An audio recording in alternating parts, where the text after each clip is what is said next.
Gunfighters is Tombstone, Arizona, 1881. The air is filled with the sounds of shooting, cussing, and toe-tapping tunes knocked out on the battered piano at the Last Chance Saloon. And then there is something less familiar, the wheezing, groaning sound of a police box materializing. The doctor and his companions aren't the only newcomers in town. The Clanton brothers have ridden in to settle a grudge with Doc Holliday, the notorious gambler, drinker, and dentist. In the Wild West, tempers are short, guns are swift, and a moment's hesitation on the draw can mean death.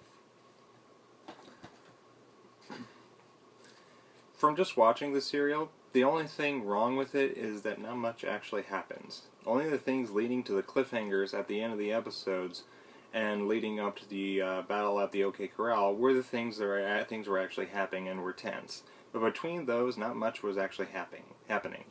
Some of the things that happened in between were funny and interesting, though. However, overall, the entire serial was just plain fun to watch.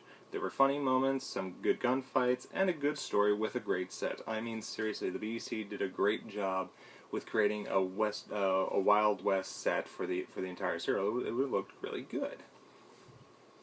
The climactic gunfight at the OK Corral was actually good. Not the best, but for a show like this in the 60s, it was good. It just could have been choreographed better, and maybe edited better. The costumes were good too, but Stephen's outfit was on the silly and flashy side. And to point this out, the first Doctor wears a cowboy hat. And so you can say the Doctor wore a Stetson before it was cool. Okay, the hat wasn't exactly a Stetson, but you kind of get the idea. My favorite part in the serial is when the Doctor introduces himself as Dr. Caligari to the Sheriff, and the Sheriff responds with, "Doctor who?" One of the many gags that continue through the series, and it's one of my favorites. Out of 5 stars, I'd give this 2 stars. It was a fun serial, and only that, and didn't really ever offer much to the series. But it is good nonetheless. The next serial, called The Savages, is another missing serial. In The Savages, our heroes find a highly civilized race of people draining the life force of a group of under-civilized people, the Savages, for energy.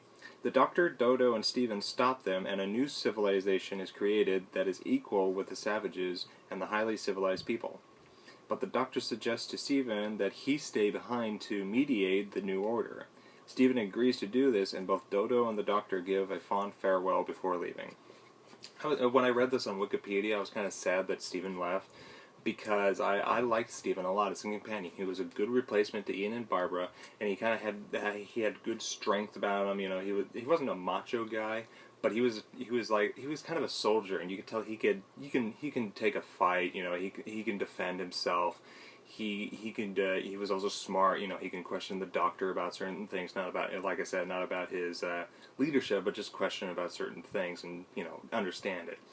And also, I liked the actor who played him. He was pretty cool. He was funny too at times, and you know, he was a great companion.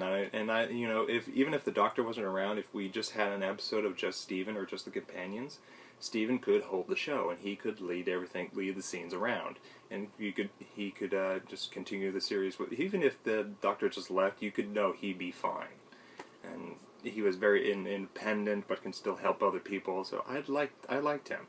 And I'm glad that he was able to help people, being left to help people, because like I said, Stephen can do that. So I like that he did that, but at the same time, I wish he stayed, because he was a good companion and something the Doctor needs. So, but oh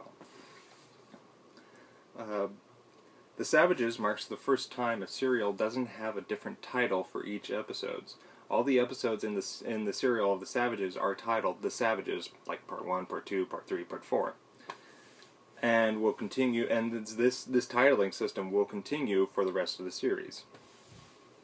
By this time, I'm beginning to see that the series is good, but not as good as it was to begin with, and thus needs a change. Which is why at the beginning of Series 4, the Doctor regenerates to add new life to the series. And I can see that it needs new life. As much as I love this Doctor, it is time for a change. I'll see you next time when I review the Series 3 finale serial of the classic years of Doctor Who.